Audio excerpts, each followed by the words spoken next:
The webinar will start in 5 minutes.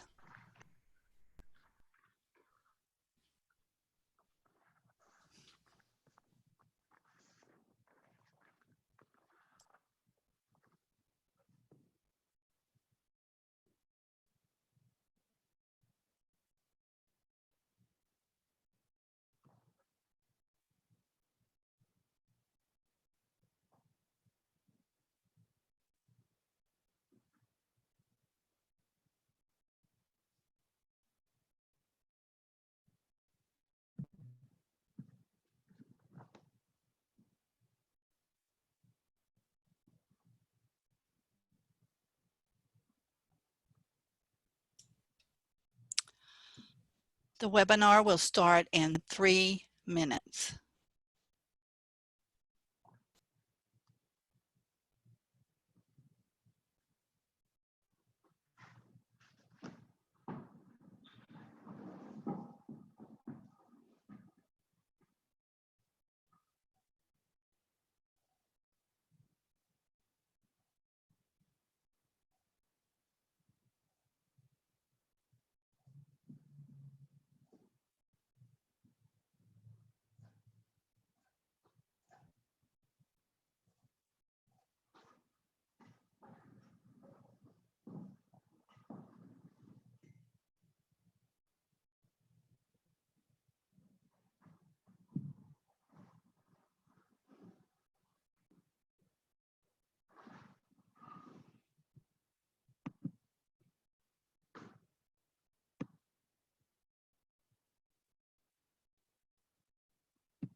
Jessica called Joe.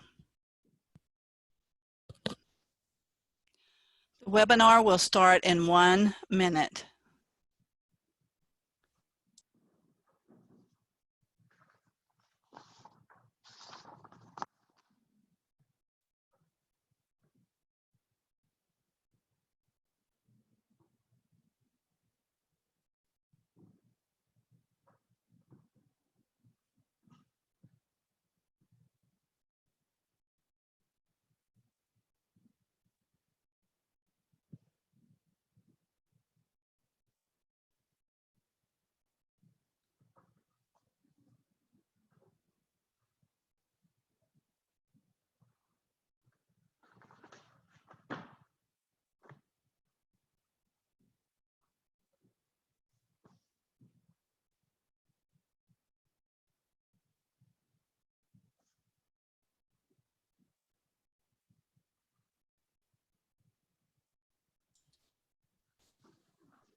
Good afternoon, everyone, and welcome to the TFEA COVID-19 Task Force webinar, Postpone or Cancel, the question of the day.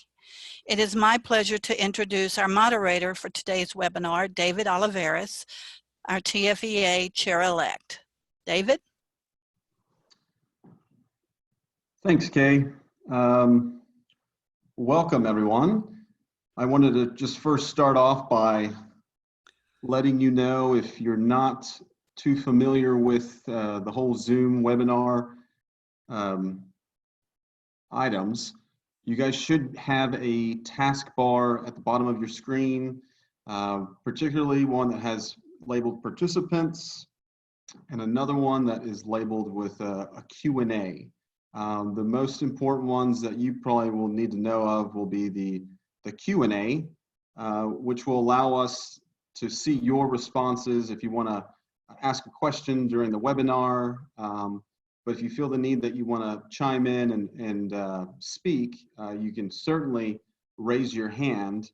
And by doing that, you can click on your participants tab And at the bottom right-hand corner, it indicates that you can raise your hand to ask a question. So at any time while we're navigating through the presentation, feel free to ask any questions via the chat or raise your hand, and we will do our absolute best to get to you as soon as possible in the order in which you asked your question, okay? Just a brief overview of this. Throughout the presentation, we're not going to be doing any type of video. Everything is all going to be strictly audio, and the PowerPoint presentation is going to be on the screen the entire time, just because there is quite a bit of people that are registered for the webinar today, and we want to make sure there's no issues or any interruptions whatsoever. So we're eliminating the video aspect of it, okay? So bear with us. But first and foremost, the webinar series was designed to keep our members updated, engaged, and educated with the continuously evolving COVID-19 environment within the event industry. And we will be taking suggestions on future topics to discuss in our series. If you would kindly reach out to a TFEA board member or to Kay Wolf directly, so we can get started on creating some of that content for the future. And I'd also highly encourage you to locate us on our Facebook page and post discussion topics that you find might be relevant to the industry, okay? And for those of you who are new, I would ask if Kay or Jessica could probably just type in Kay's email address in the webinar chat, just so that everybody has access to that. But we're going to go ahead and get started here.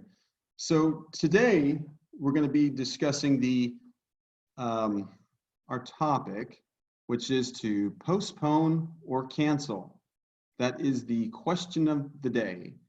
And we're going to be joined by two great panelists, industry veterans. Many of you know them, super familiar with them. Mr. Steve Rosenauer, CFEE with the Fiesta Oyster Bake, and also Syeira Budd, CFEE with the King William Fair Association, both of which members are extremely involved in TFEA in every aspect. They're very, very knowledgeable about the industry itself and about their events. So if at any time you have any questions, even after this webinar, I would encourage you to reach out to them and go ahead and seek answers to your questions directly through them, okay? Now, the webinar itself is going to be about an hour long. It may go over the hour, and if it does, based upon the timing of everyone, the panelists, we are going to cut it short, okay? So bear with us. Let's see.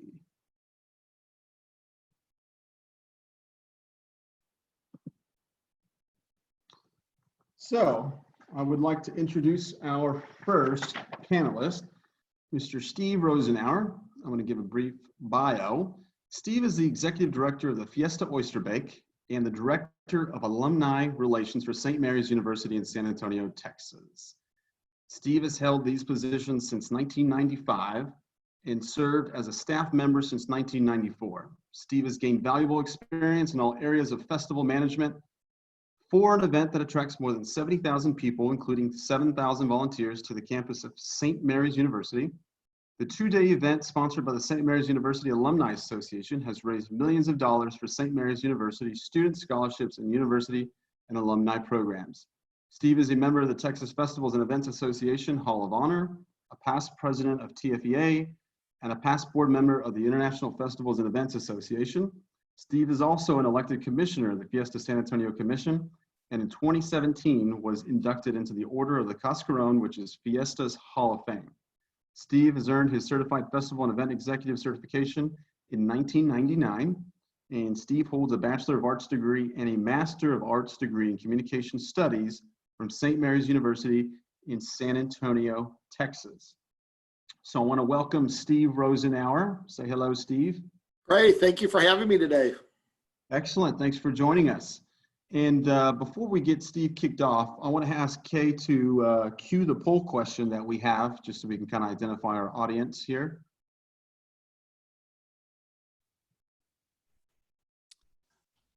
Okay, our first poll is, have you canceled or postponed one or more of your 2020 events? And the options you have, yes, I have canceled one or more. Yes, I have postponed one or more. Yes, I have canceled events, both. No, we are still deciding whether to cancel or postpone. I'll give you a couple of minutes to check those off. And Kay, and can everybody see that poll?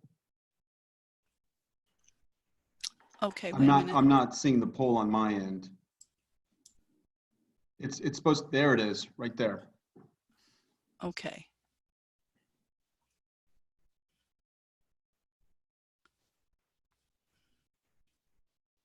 One more minute.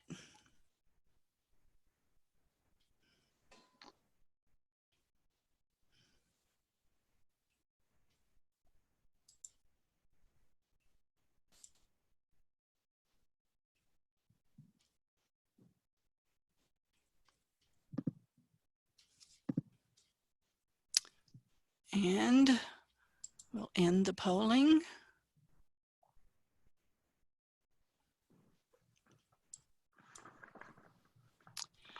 And the results are, yes, I have canceled one or more, 33%. Yes, I have postponed one or more, 26%. Yes, I have canceled events and postponed events, 21%. And no, we are still deciding whether to cancel or postpone, 38%. Okay, I don't think we can see that one on our end yet. You can make it visible. There we go.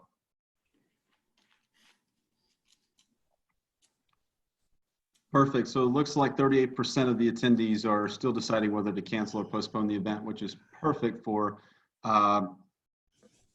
tuning in here to try to find out a better direction on which way to go.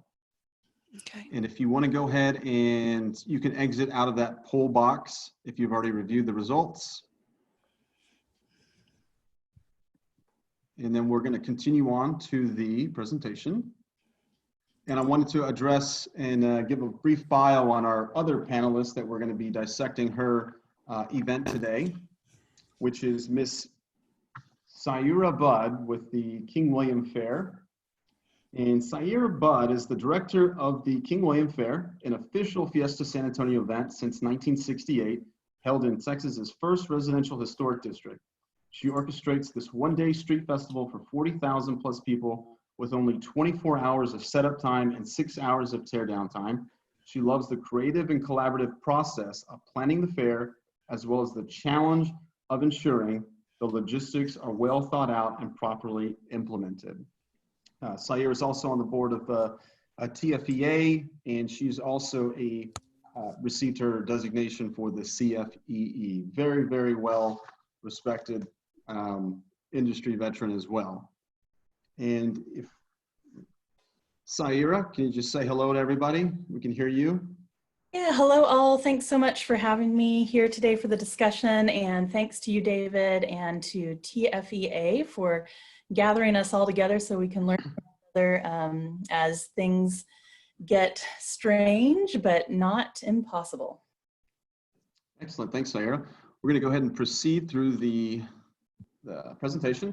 So some of the objectives that we want to establish today are to learn and understand the process on how local events came to the decision to postpone or cancel their event, to prepare you to make the best decision possible regarding the COVID-19 situation, and more importantly, moving forward with your event in the safest manner for your organization and the public. And in our next slide, I'm going to ask Mr. Steve Rosenauer to go ahead and give a brief synopsis of his event for us. Sure, thanks, David. The Fiesta Oyster Bake is held on the campus of St. Mary's University. The first one we had was in 1916, and it's a 2-day event. And our primary mission is we're putting on a music festival to raise money for scholarships for St. Mary's University students and university and alumni programs. So the picture you see there is taken from our rock music stage. And we have 5 stages of entertainment. Each one features national, regional, local entertainers, different genres of music. And so this is taken from our rock stage area. Our budget for the event is roughly $2 million. So it is an expensive event to put on, a lot of fixed expenses, a lot of variable expenses. And we do have a ticketed event. So we charge $20 for pre-sale, $25 at the gate, and then we have a $157 VIP ticket that we also sell. Excellent. And Steve, could you quickly identify for the people listening on here is what are your largest sources of revenue with your event? Sure thing. Our largest sources of revenue primarily come from coupon sales. So we sell coupons for all the food and beverage and carnival rides and carnival games. So a large amount of revenue comes from the coupons, which are sold to the patrons during the event itself. Another large source of revenue comes from our ticket prices, our ticket sales, whether it's pre-sale or tickets sold at the gates. And then we also have a pretty strong sponsorship program as well. So those 3 areas definitely encompass the majority of our revenue sources. Our event also, we have over 7,000 volunteers that are involved in the event. So all of the food and beverage items, the coupons that are being sold, the gate tickets are all being done by volunteers. Excellent. And you spoke a lot about the pre-sale tickets particularly, and can you just touch base on what your current and historical refund policies are for your event? Sure. Our policy has been no refunds, and we print those on our tickets. We have it on all of our marketing materials, on our website, on Facebook. But this year, with the unprecedented situation, we actually, our Fiesta Oyster Bake Executive Committee actually made the decision to offer refunds on the pre-sale tickets. We started selling our tickets March 1st. Part of our marketing strategy is the first week in February, we announce who our bands are for the different stages. And then we begin our pre-sale tickets on March 1st. We sell them online. We sell them at all the HEB stores in Texas. And then we also sell discount tickets to the military, which are actually sold on the military bases in San Antonio.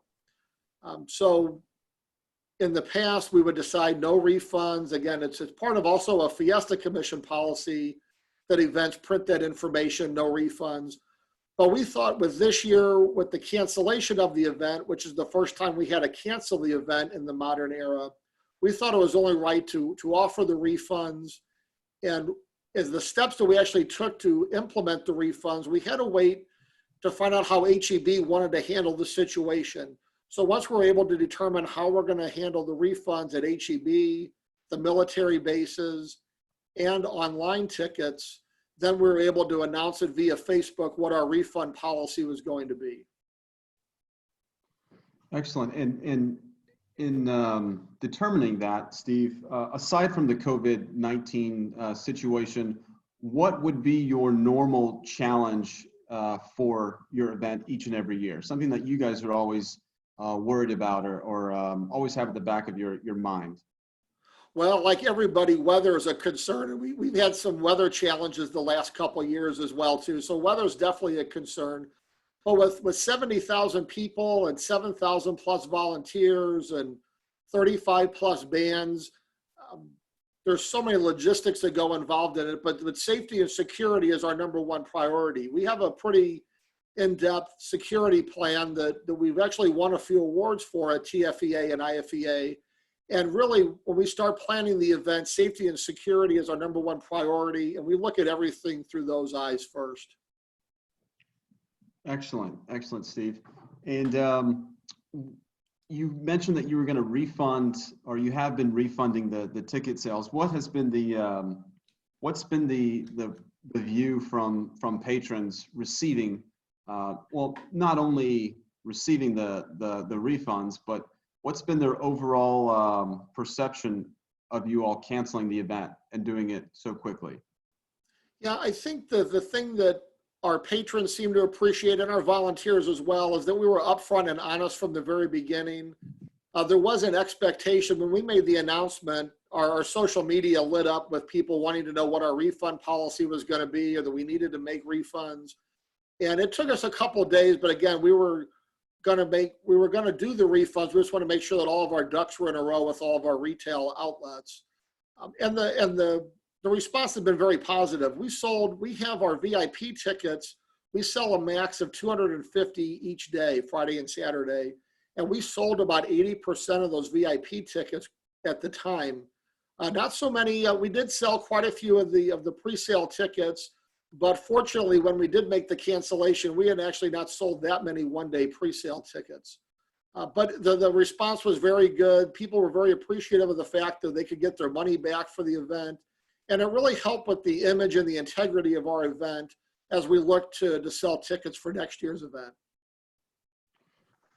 Excellent, excellent. That was very nice of you, Steve. As we kind of get into more of dissecting Steve's event and his thought process of canceling the event, and at any time, if anyone has questions pertaining specifically to Steve's event, feel free to write them in the Q&A. We have some already, but they're not quite on topic, so I'm going to leave those for a little bit later when we get up to those. David, I will say one thing about our refund policy. One of the things that we did not put out a call to letting people know that if you would like to donate your money, we'd be more than happy to accept your donation. We kind of let it happen organically, and we did find quite a few people making responses on Facebook that they were happy with. I imagine this came from our one-day pre-sale tickets, as they were very happy with us to keep the money as a donation. We did not encourage people to do that, but organically it seemed to happen, and you know, we're very happy with that response. Excellent. Steve, we're starting to get a few questions here. Are you seeing them on your end for the question and answers with regard to Michael had asked a question? Are you seeing that? Yeah, I'm seeing that and on the chat as well. Yes. So I'm going to go ahead and read Michael's question and let's see if we can answer it. How can one present to their director that it is not polite or fair to wait to the last moment to make a call? We have an event on July 4th, but some people want to wait until June to make the call when in fact there has been no change with events opening in out state of Texas. Do you have a suggestion for Mike there, Steve? Well, that is a great question. I guess fortunately, the way that Oyster Bake, we kind of went about making the cancellation, it coincided with the city of San Antonio making the announcement with the Fiesta Commission that the Fiesta was going to be postponed, or in our case, we canceled our event. But fortunately, that happened about 8 weeks before Fiesta was to start. And we really kind of looked at that as well too, that if we did not hear anything from the city by about 7 or 8 weeks before the Oyster Bake, that we were going to have to make a call. And we really believe about 8 weeks is a good time frame to have made that decision, because we have so many factors involved with volunteers, with entertainers, with all of our different suppliers and vendors, with our carnival, that we felt it was right to make sure we gave them as much time as possible for them to also plan for their businesses as well, and then for our volunteers as well to make changes to their personal schedules. So we really believe that 8 weeks was enough time to make that decision. And one more really quick question, Steve. A question from Mary. Since it was a fundraiser event, how did this cancellation affect your efforts? So I think obviously you are raising money for scholarships for the university, yes. Correct? Yeah, that's correct. So what was the overall effect of not having the event? What are you guys going to do with regard to having scholarships for the university? Well, a couple things that were fortunate. Years ago, decades ago, our alumni association and St. Mary's University worked to establish a scholarship endowment fund.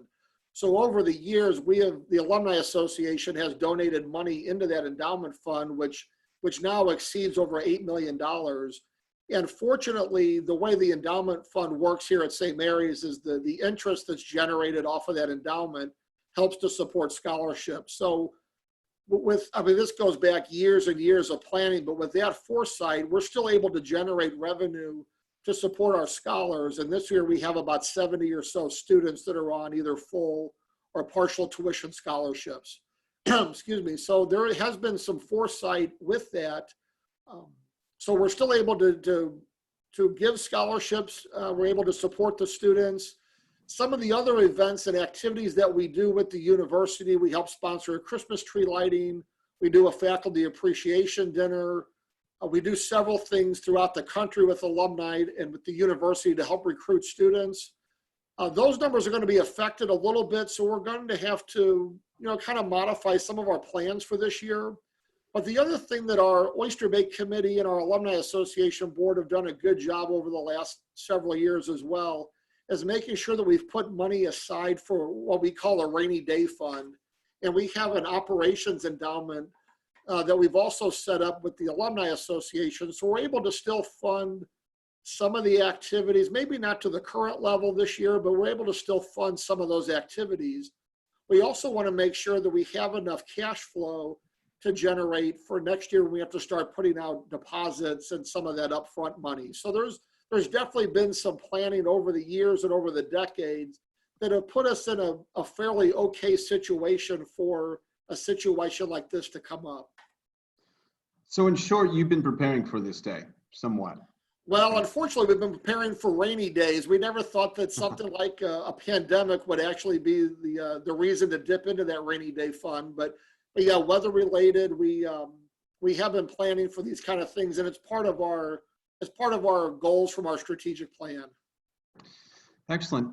Steve, we've got some more questions coming in, and I want to move through the presentation, but some of the next questions pertain to the next slide, so let's get through this here pretty quick. The next slide is a timeline illustrating the COVID-19 outbreak relative to the Fiesta Oyster Bake. So just to kind of give you a visual of how quickly this happened and how quickly Steve and his team made a decision. So the 31st of December is when we knew about it in China. The 21st of January was the first case of the virus in the US, okay? And then the 25th, we all know, was the conclusion of our 2-week celebration of Mardi Gras in New Orleans, which, lucky for them, they had all their events. Every single one of their parade pretty much went off without a hitch. The very next day, the 26th of February, there was the first COVID-19 case of US origin. And what that means is that's the first person that was infected without traveling. So it's transmitted through community spread, okay? Then on March 4th, we had the first case of COVID-19 in Texas. March 2nd, San Antonio declares a state of emergency over the coronavirus. March 6th, everybody's watching the news. We're seeing that South by Southwest cancels their 2020 event. And then even more so, March 11th, all eyes, it seems like, are in the event industry are looking at the Houston Livestock Show and Rodeo on how they're gearing up to operate their event, and more so to see how they're going to pull through it. So they actually were shut down by the city of Houston on the 9th day of operation. So that's a 20-day event. So they didn't even make it halfway into the event. So I think that's kind of the real sticking point when everyone in Texas was really looking, and the world kind of stopped for us all in the event industry. This is a much more serious thing for all of us to consider. And then literally 2 days later, on March 13th, Steve and team made the decision to cancel Oyster Bake. So on that timeline, it appears that Steve made a pretty quick, pretty swift decision, tore the Band-Aid off, and decided to move forward. And our next question was, what was an appropriate amount of time before, your event occurred to announce your cancellation. So Steve, obviously you took extreme measures really, really quickly. You were able to determine some of the answers to those questions, and you made a choice. So can you tell us really quickly, on that timeline, when were you really starting to look at possibly postponing or canceling your event?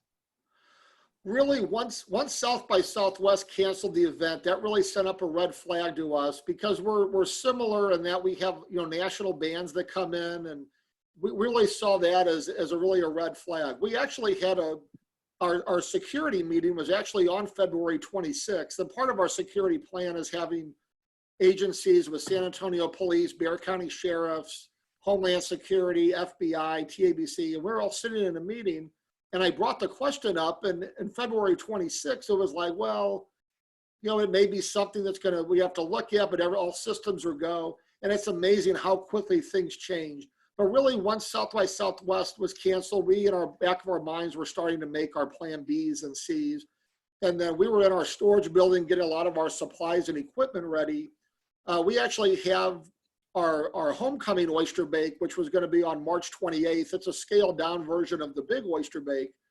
But we were getting ready to get those supplies ready for that event. And once we heard that the Houston Livestock Show and Rodeo was canceled, we were pretty sure that was going to affect San Antonio.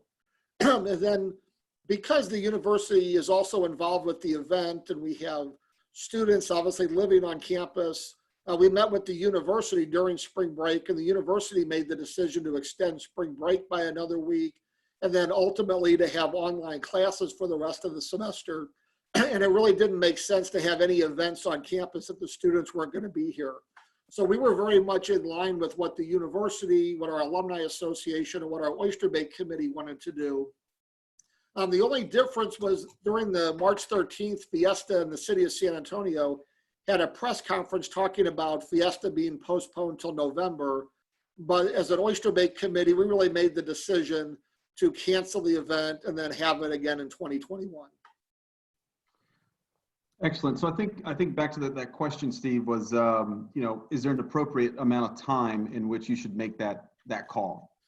Well, we made the decision, but we had been talking about it for, you know, 4 or 5 days, maybe a week, of all the different scenarios and all of the different things that are involved in either postponing it or canceling it. So that by the time that we actually made the decision, we had been talking with all of our major decision makers, you know, for a good several days before we made that decision.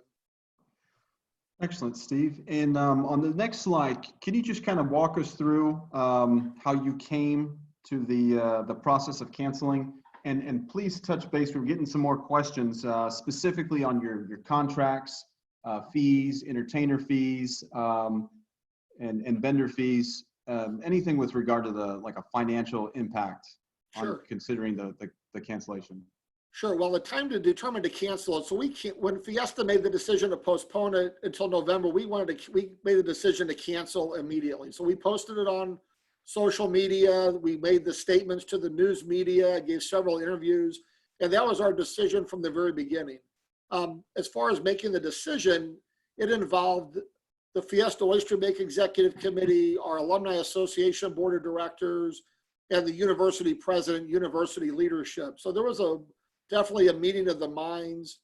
That really came up to cancel the event. But as we made the decision, though, the Oyster Bake, and part of our mission statement is to conduct a music festival. So the integrity of our event, and the reason why we're charging the ticket prices, is we're a music festival, excuse me, and at that time, we cannot guarantee that the entertainers were even going to be available. And keep in mind, this is when the virus was just starting. So there were still bands that were on tour, but we didn't feel comfortable making a decision to have it in November unless our bands were available.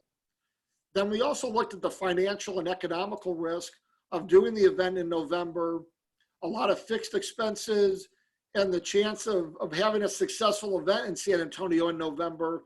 You know, we were unsure about that as well, too, and we were concerned about taking a financial risk and then logistically also having to do the event again next April. So that also weighed as part of it. Looking at the venue here on campus at St. Mary's, the university would obviously work with us to do the event, but we were a little bit concerned with the availability.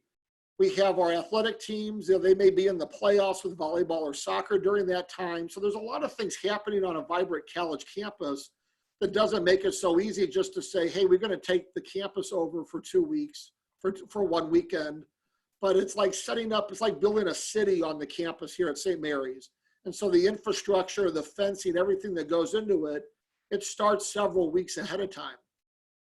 And then also we really looked at it too, and none of us are doctors or scientists, but we were concerned about the health aspect of really not knowing the extent of what the virus is going to do, how it's going to affect people's perception of being in large crowds, what is going to be their financial resources to even want to spend money in November, especially being so close to Christmas and Thanksgiving.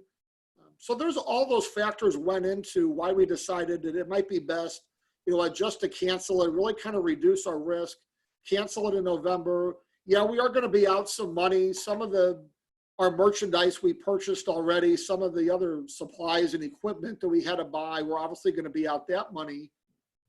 But fortunately, we really worked, and the day that we made the cancellation, I was on an email to personally contact each one of the bands that we had contracted, each one of our 400 or 500 key volunteers, as well as all of our suppliers and vendors. And I wanted to personally be the one that sent the email to them to give them an update that the fact that we were going to cancel, even though other Fiesta events are going to postpone, we are going to cancel. Here's some of the reasons why. And fortunately, a lot of our bands so far have been willing to take the deposits and roll them over to perform next year in April, which is good from an operation standpoint that we're not necessarily losing the money. It is going to affect our cash flow to an extent this year, and that's why it's important that we have a reserve fund as well. So the cash flow is going to be affected, but a lot of our vendors too, a lot of our suppliers that we put down deposits, they're going to roll that over to next April as well. So we've been very fortunate to have the relationships that we have with our bands, with our volunteers, with our vendors. And people talk about all the important things about doing a fiesta or doing a festival or an event. And for us, it really boils down to having great relationships and building relationships. And I think because of the relationships that we've built over the years, our vendors, our bands, our suppliers, our volunteers are willing to understand and support us and roll with us into next year. Well, thanks, Steve. We did have a question with asking about when did you announce the decision to cancel to vendors and sponsors, and what was the perception of that announcement? And you touched on it. It was well received, but I think we're starting to hear a lot of with events canceling that a lot of the vendors are treated as the public. They're treated as people that are going to be going to the event, and they're the last people to be identified and notified that that event has been canceled. When all along, 2 days ago, you said we're moving forward. And on my side, when we talk to these folks, we are hearing that that's a good way to lose a vendor. You always want to be upfront with these guys, and just as you hit the nail on the head there is these guys are going to be coming back year after year, and you got to establish that relationship. Absolutely. So I started contacting. Quick. Yeah, I started contacting all of our constituencies immediately on that Friday. As soon as I got back into the office from the press conference at the Fiesta office, I started contacting people immediately. Excellent. And I was also upfront, especially to the public as well, but also to our vendors and our sponsors and our volunteers. I was also very honest. And as I was talking to you now about our reasons and our factors that led to that decision, I was very upfront with them as well, too. I let them in and part of our decision-making process because we want them to be involved in the process. And I think by being honest and upfront immediately, I think it also created some goodwill because we want the Oyster Bake to continue for another 100+ years, and the integrity of the event, the integrity of the university and the Alumni Association, all those factors played a major part in how we were going to handle this situation. Thank you, Steve. And just kind of recapping everything, if you could briefly touch on the financial impact for canceling your event. Yeah, the IFEA and the Fiesta Commission several years ago did an economic impact study on the Fiesta San Antonio, and they also did individual events at some of the events, and Oyster Bake was determined to have an economic impact of about $10 million on the city of San Antonio. So we realized that by not having the Oyster Bake, there's going to be an economic impact. You know, some of the employees at St. Mary's with our housekeeping, our university police, they get some extra money during the Oyster Bake. We have to contract with them to provide some of the services at the event. Our neighborhood, excuse me, our neighborhood association, they're involved with selling tickets and getting a percentage of those tickets. So there's a lot of impact that not only happened to the university and the alumni association, but also to the city. But we're able to minimize our losses. Like I was saying, you know, it's going to affect our cash flow to an extent, but we really tried to work hard on minimizing our losses because of this impact. Thank you, Steve. And as we kind of close on your session here, what advice would you give to other events that are contemplating this decision? Yeah, there are just so many different factors to look at. The health and safety has to be paramount, though, to all the decisions, but there's also economic and logistical risk. And like I said before, we really want to make sure that the health and safety of our volunteers, our patrons, everybody that's associated with the event, that's taken into consideration. But also the fact that we're on a university campus where we have students living in the residence halls. We have the Religious Society for St. Mary's. There's a lot of older priests that live on campus. So we have to really take all that into consideration. And we also want to make sure that the image and the accountability for the organization, we want to make sure that the future of the event is going to be secured, but we don't want to do anything to damage the image or the accountability of the university, the event, or the organization. Thank you, Steve. And we're doing a good job as your questions are coming in. I'm trying to ask them to Steve directly. So keep them coming. If you have any questions, fill them into the pane and we'll work them in. But before we go on to the next speaker, panelist, I wanted to cue the next poll, okay, if you would.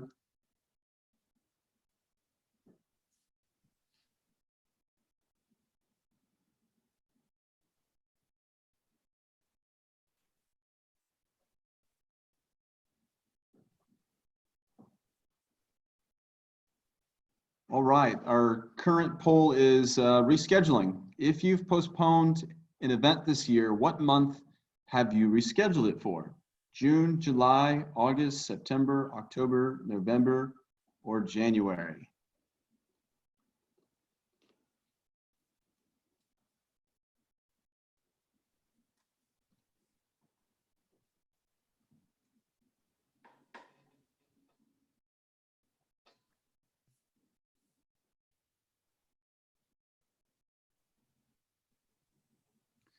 And let's see if we can get the results here. So it looks like we've got a majority of folks on here that are pushing to the October, 29%. And then quickly following through September, a little bit through November. So I think we're seeing a little bit of competition and we're trying to push out events as much as we can. So we'll leave that up. Want to close out that poll if it's still up. And forgive me if I'm kind of rushing through this. We're just trying to get through some of the slides here and answer the questions. So quick question before we leave with Steve. John Downey had a quick question regarding 2021. Are you moving into a business as usual framework in terms of planning for 2021? Or are you anticipating a different event altogether with regard to handling various aspects? And how is that affecting your planning regimen for 2021? Quite a bit. Yeah, that's a great question. As of right now, we're really kind of planning on business as usual. And a lot of that's based on the fact that a lot of our bands are willing to play next April. So we want to keep our stages and our bands. All of our volunteers are willing to come back. So we're really, maybe it's, maybe knock on wood, but right now we're planning on a business as usual operation for next April. Okay. Yeah, you've got if you're postponing, you've got a tight timeline there. Let me go to the next. That was a factor of not doing it in November either. The turnaround time and the logistics involved, really, we also thought would make it very difficult to do the event in November and then turn around at full speed ahead and do it again in April. Okay. Let me go on to the next slide. And Steve, if you are seeing some of the questions that are coming in through the chat, feel free to, if you can answer any of those, answer them as we go along. And Syeira, you're more than welcome to do that too. In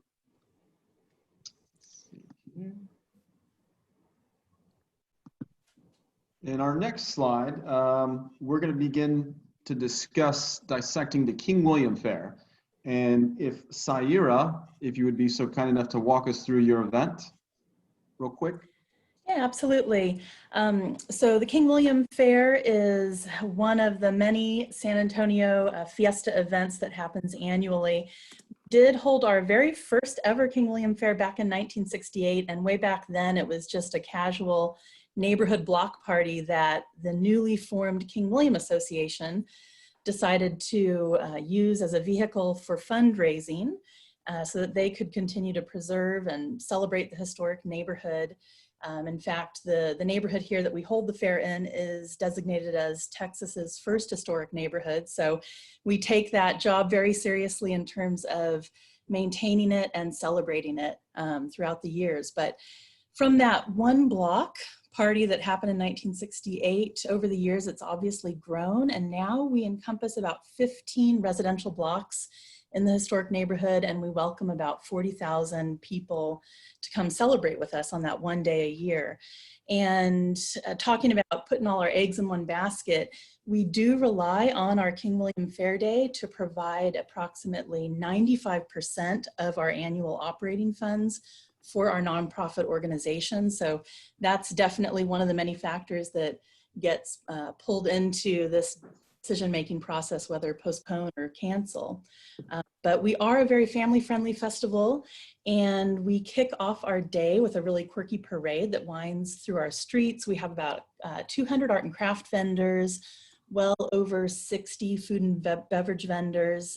We have 5 entertainment stages and a bunch of roaming performers, all featuring the best from our local talent. And we also have a great Kids Kingdom activity area as well. And so in order to produce this event, you might wonder how it all happens in a residential neighborhood. We take over the heart of the neighborhood, and we have one day to set everything up and just a number of hours to tear it all down the night of the event. And that we do it that way because we have to minimize the impact on our residents. So it really is a tightly choreographed dance that takes well over 1,000 volunteers to pull off, and a full year of planning as well. Currently, our admission price is at $15 for general admission, and children 12 and under are free. We do try to keep our event as family-friendly and affordable as possible, as it is a tradition for visitors of all ages. So that's a little background about our fair. Syeira, can you quickly touch on your largest revenue sources for the fair? Yeah, absolutely. I would say most years it is half of our income coming from the sales of our food, beverage, and activity tickets.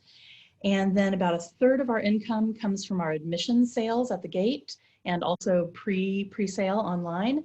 And then we have about 8% comes from the fees that we collect from our vendors, and the remainder is primarily sponsorships and a couple other oddball income streams as well. And do you guys currently have a refund policy? Our refund policy has always been no refunds. The King William Fair goes on rain or shine, but we've obviously, this year, we've already made a few exceptions when it comes to refunding of our primarily out-of-state art and craft vendors, and we're making those exceptions as a matter of goodwill and confidence in our community. Excellent. And obviously you postponed your event, and a large part of what encompasses your event are your artists. A lot of those travel the country and are on a circuit. Did they have any issues with meeting the new dates? We did have some, a small percentage of our art vendors did request to have refunds because they already knew that they wouldn't be able to return to our postponed date, which is November 14th, because that is a busy holiday fair season for a lot of those vendors.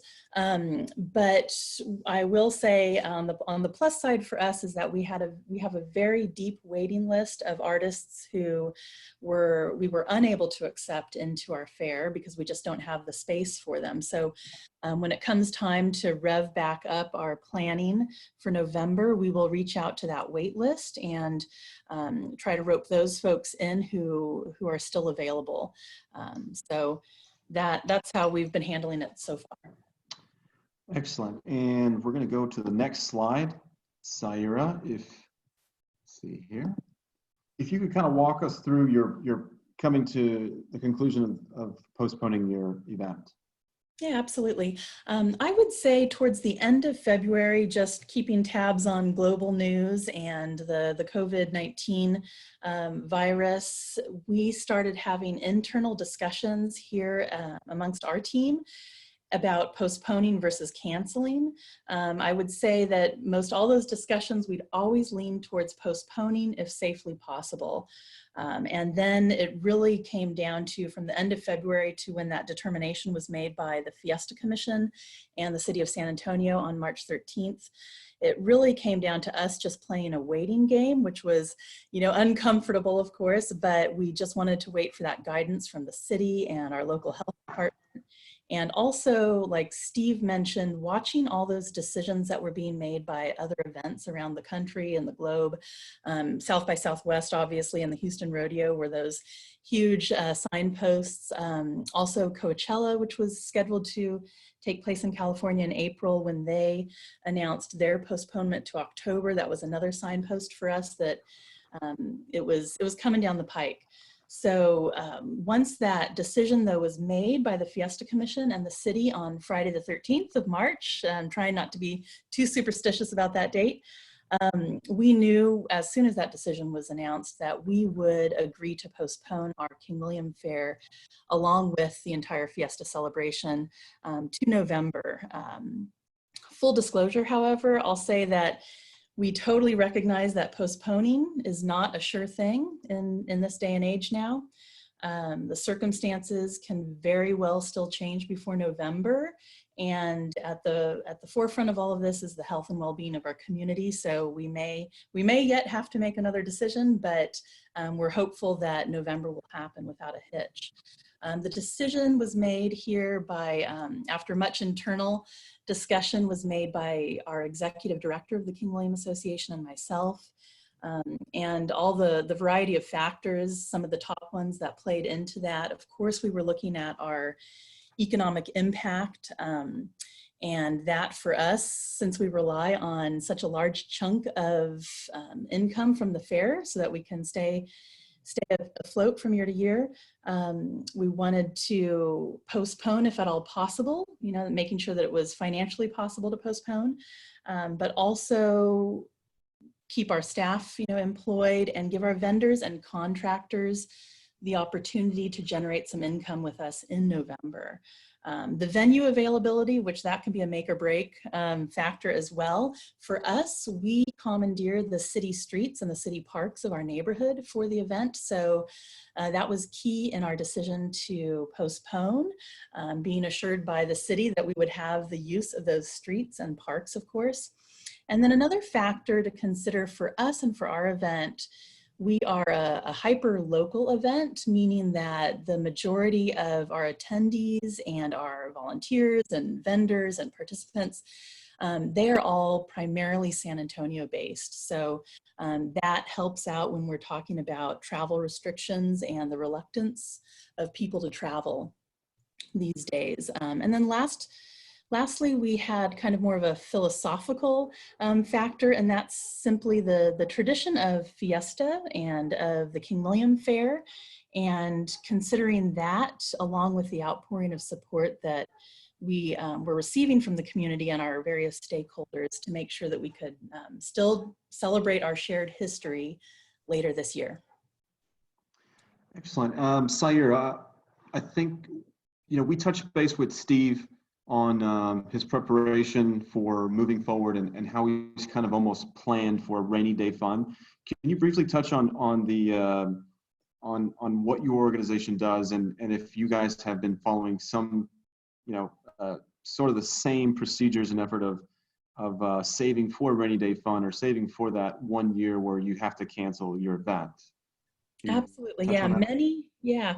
Many years ago, our board of directors and finance committee, they created also what they named at the time a rainy day fund. So it's something that we're always cognizant of, being an outdoor event, that weather was the big challenge to holding these events in years past. Now, obviously, that has shifted to viruses, but we did establish a rainy day fund many years ago, which we still have, thankfully, and have not, knock on wood, had to dip into that over the years, but we do have that in our back pocket to make sure that if we have those cash flow needs, for one reason or another, that we will be good to go in 2021 or 2022 as needed.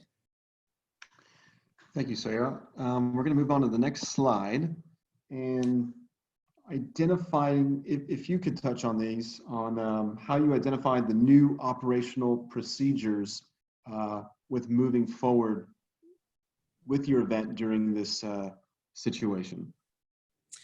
Yeah, so operational procedures it feels like they are changing fastly and furiously from week to week as information comes out from the CDC and our local government and our health department. So we are keeping close watch on what all those best practices are and how they're being developed as they relate to COVID-19. We will, of course, rely on all of those agencies and our insurance company. Thank you, David, with Caliph, as well as our risk management team. We work primarily with the Bexar County Sheriffs for our security. But we are also looking at all of these other factors that have definite logistical and financial impact to our event. Things like, do we need to cap attendance so that there's more breathing in between bodies at our event? Increasing hand washing stations, making sure that our portable toilets are cleaned more frequently, all surfaces are cleaned more frequently, not just on our internal end from what we operate, but all of our vendors, making sure that they're on the same page, making sure that our trash is kept as clean and empty as possible throughout the day. Disinfecting supplies for all surfaces in all ways, shapes, and forms. Will we need to require people to wear face or cloth masks as they come into the event, or for our volunteers and or our workers as well? I think there's also a huge probably opportunity for us to tap into contactless transactions, whether they're RFID possibilities that we haven't yet done, but this might give us the very push that we need to look into that. And then last but not least is making sure that we communicate to the public before and during the event that we have these new guidelines. They're not there to be scary, but they're there for the safety and the health and well-being of everyone involved so that we can feel safe to come together and celebrate again. So it really is about creating first and foremost that safe and healthy atmosphere so that we can celebrate. So thanks, Syeira. Can you quickly let us know if you were able to identify what financial impact implementing these new processes and procedures would do to the event in terms of, can you foresee how much you're going to have to add to your budget in order to make it possible to run this event safely? To be honest with you, I can't give you any cold hard numbers at this point. I feel like things are changing so rapidly that we're still very much in a wait and see mode. And we won't resume our planning seriously until August or September for the November date. But when you look, I mean, I have crunched some numbers. When you look at capping attendance or maybe even decreasing the number of vendor booths so that we can create some more space in between our layout, those have some definite financial ramifications in terms of cutting down on our income streams. So that is a huge consideration. The expenses for perhaps providing more hand sanitizer or disinfecting supplies, those things to me are a bit more minor. You know, we can definitely afford to make that happen. But when you're talking about capping attendance and perhaps decreasing the income stream from vendors, then you're looking at a significant dip in potential income. So that is a huge consideration. And I imagine by the time August rolls around, we'll be crunching some real numbers on that front for sure.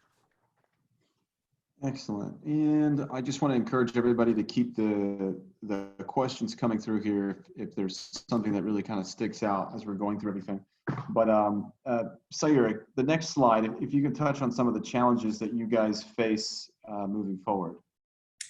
Yeah, so as we just talked about, there will definitely be additional expenses to operate. There is a bit of double work in terms of the starting and stopping of the planning process when it comes to paying staff or contractors or service providers.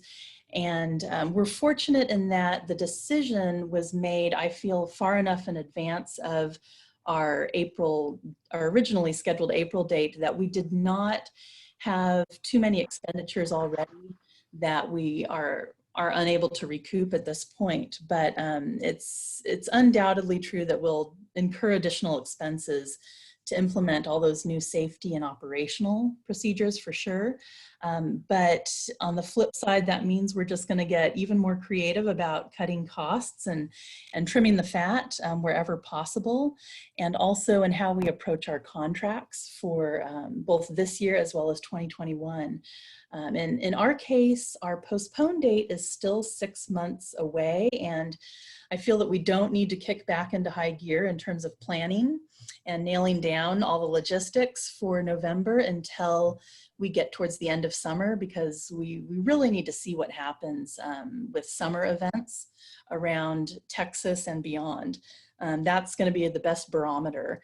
And I think, like, for instance, the 4th of July holiday, what's going to happen in communities around Texas and all over the nation, how people are going to gather on a historically big community event day is going to be very telling for us. But on the flip side, you know, we're talking about a lot of doom and gloom when it comes to having to postpone events. There really is kind of an opportunity in all of this. I feel that as challenging as it definitely will be for our staff and our volunteers and our vendors and contractors to produce both a fair in November and turn right back around 5 months later and do it all over again in April, there really is a huge opportunity for us to consolidate our planning process and our contracts for both 2020 and 2021 at the same time, so that you know, if you pardon the pun, we'll be killing two birds with one stone when it comes to planning two events at the same time, whereas before we had a full year to plan one day. So we'll cut down on trying to do as much double work as we can, just to keep ourselves sane in the process. And then the other kind of silver lining in all of that is, with all these challenges bubbling up for all of us, I think we'll really be required to be a lot more creative in our planning process. Also in how we stretch our dollars, you know, making them go as far as possible, and how we communicate with our communities and with our stakeholders. And I'm sure there are plenty of other realizations that are more on the positive side of things that have yet to come through all of this. Thanks, Syeira. I'm glad to see that you were able to come up with some silver lining with moving your event so close to the one next year. You already have a tough job trying to create an event and set up and tear down in 24 hours and have it all go into motion without any faults or issues. But I'm glad to see that you're taking the optimistic approach to this. So kudos to you on that. And then lastly, if you could just provide some advice to other events as we kind of conclude the session here, please. Sure. I think in this time when of new isolation and social distancing, it really is incredibly important for us to reach out to one another. So I encourage all of us to phone a TFEA friend or another event professional who is outside of our organization just to get that fresh and different perspective. I find that I've already done this in the last couple of months for sure. It really helps to talk things out and also just to have that support as we're all navigating this new way forward together. So phone a TFEA friend, phone another event professional, give me a call, shoot me an email. We're definitely here for each other. And then lastly, what I've been feeling more and more as the weeks kind of blend together here is that the sooner we are able to make a decision, the better off we will definitely be. And I do understand that, each of our events is a completely unique situation, requires a tailored approach based on all the available facts and data that we may have at that very moment. But when it comes to making decisions, there's definitely a payoff if you can do them sooner. You're looking at your finances, hopefully you're able to spend less up front and give yourselves time to figure out how to trim costs if possible, if you have more lead time. After finances, I'd say logistics is another area that will really pay off. It gives us more lead time to recalibrate our approach and to brainstorm. And then last but not least is the mental aspect of making a decision and making it sooner. It really is critical for us to take extra good care of ourselves and our teams during all of this. And when we are able to alleviate that mental or emotional toll of uncertainty whenever it's possible, it's really important because I think being decisive helps us move forward, and it also lifts some of that hemming and hawing weight that has been resting on all of our shoulders recently. So that's my last bit of advice there. Thanks, Syeira. Real quickly, we're about 4 minutes over, and I think we've got maybe a few more minutes here. But Steve, real quickly, if you can just type into the webinar chat your phone number and email for everybody in the event that they want to reach you. Syeira, if you can do that as well, because we are getting some questions to kind of seek your information to further discuss and get some other suggestions for them. Okay. And then we got another question here really quick. And Syeira or Steve, if you guys, either one of you, if you can speak to strategy in regard to sponsorship solicitation with the economic challenges facing the businesses in our communities. And specifically, this is coming from April Miller. The event that she coordinates is held in November each year, and they're working to determine the best plan of action from both a financial and safety perspective. And if you can't answer this right now, perhaps you can get with April later, but I just wanted to see if you could address it really quick. Yeah, this is Steve. Yeah, that's going to be a challenge for the sponsors. We're honestly trying to contact all the sponsors. Fortunately, we have a few sponsors that we have multi-year agreements with. So one of the things that we did is we just extended the contract for another year. Some of the sponsors that we do have just contracts on an annual basis. that is going to be a challenge trying to make sure they have the funds and they have the opportunity to re-up their sponsorship. But again, it's contacting them early. It's also involving them in the planning process with your event so they feel like they're part of the event.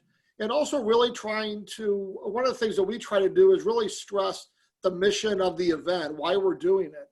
You know, I think sometimes that helps as well too. We're not just doing an event to make money to put into our pockets. We're trying to raise money for scholarships. And I think being able to convey that message and that mission to all your sponsors will help. Thank you, Steve. And I think we're going over on time here. So I just wanted to bring your attention to the last slide so that we have an update. I want to make sure everybody knows that the conference this year for TFEA has been postponed until 2021, okay? We still plan to have a virtual Caliph Insurance Marketing Awards, and those are going to be held in August virtually, okay? So continue to send in your submissions. We're going to be accepting those.